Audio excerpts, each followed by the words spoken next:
10 लक्षण पर्व विशेष अवसर है और हमारे पिछले दिनों अपनी क्षमता भी बढ़ाई है। हमने पिछले दिनों अपनी क्षमता भी बढ़ाई है। हमने अपने भीतर जो भी बुराइयां हैं उनको हटाने के लिए प्रयत्न भी किए हैं और ऐसे प्रयत्नों में हमारे भीतर गुणवत्ता भी बढ़ी है। वास्तव में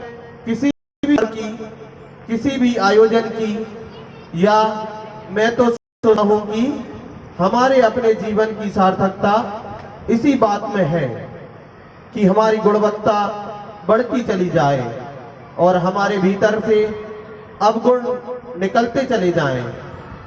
किसी व्यक्ति ने बहुत अच्छा विचार दिया कि व्यक्ति के भीतर गुण कैसे बढ़ते चले जाने चाहिए। 9 वर्ष की उम्र में उसके पास कोई समझ नहीं है, ज्ञान नहीं है, लेकिन जब वह इससे दोगुने वर्ष अर्थात 18 वर्ष का हो जाए तब कम से कम एक गुण तो आ ही जाना चाहिए। चाहे 8 अवगुण हो, 27 वर्ष चाहे 8 अवगुण हो, 27 वर्ष का हो जाने पर 2 गुण और 7 अवगुण। 27 वर्ष के हो जाने पर व्यक्ति में 2 गुण और 7 अवगुण और 36 वर्ष का होने पर 3 गुण और 6 अवगुण।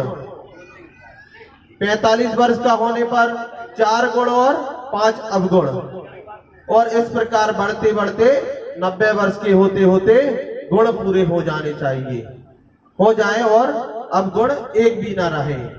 अच्छा लगता है यह विचार कि जैसे जैसे जीवन बढ़ता जाए वैसे वैसे हमारी गुणवत्ता भी बढ़ती जाए, हमारा अनुभव बढ़ता जाए। हमें आसक्ति और संसार बढ़ाने की प्रक्रिया धीरे धीरे छोड़ते चले जाना चाहिए। यदि हम गुणों को छोड़ने का मन बना लें, उन्हें ग्रहण नहीं करें तो गड़बड़ हो जाएगी। अवगुणों को छोड़ने का मन बना लें, उन्हें ग्रहण न करें, इसी का नाम त्याग है। बहुत सारी चीजें छोड़ते हैं हम, क्या क्या नहीं छोड़ते।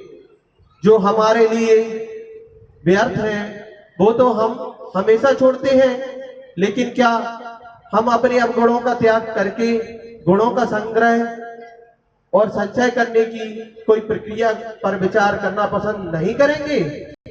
विचार करना चाहिए कि हमारे जीवन में हमने क्या क्या संचित किया है। सोने चांदी के सिक्के, भवन और बहुत सारी चीजें जिनको कि हम संचय और संग्रह करके रखते हैं। वास्तव में ये संग्रह हमारे इस जीवन के लिए और आगे के लिए भी लाभकारी है या नहीं है, ये इस पर विचार नहीं करते।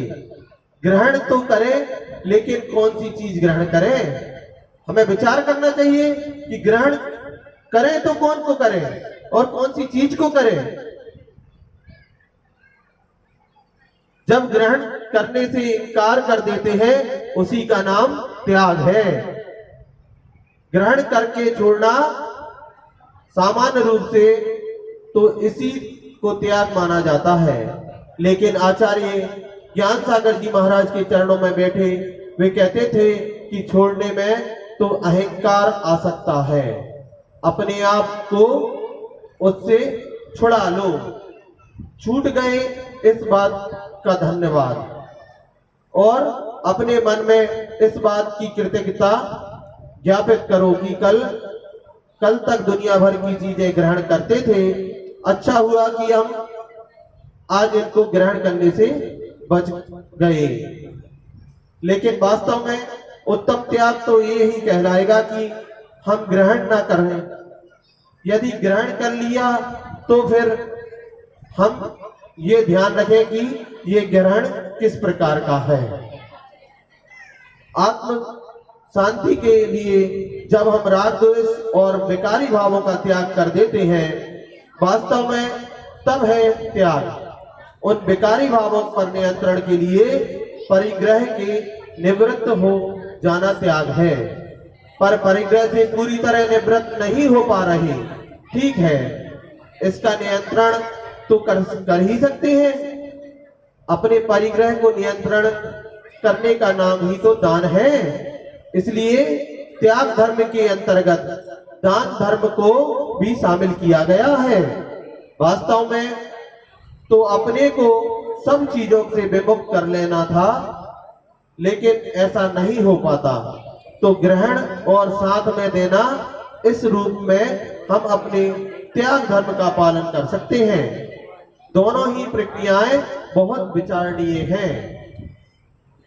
हम दूसरों को देते हैं तो उपकार की भावना से भी दे सकते हैं या तिरस्कार की भावना से भी दे सकते हैं, तो इसे तामसिक दान माना गया है।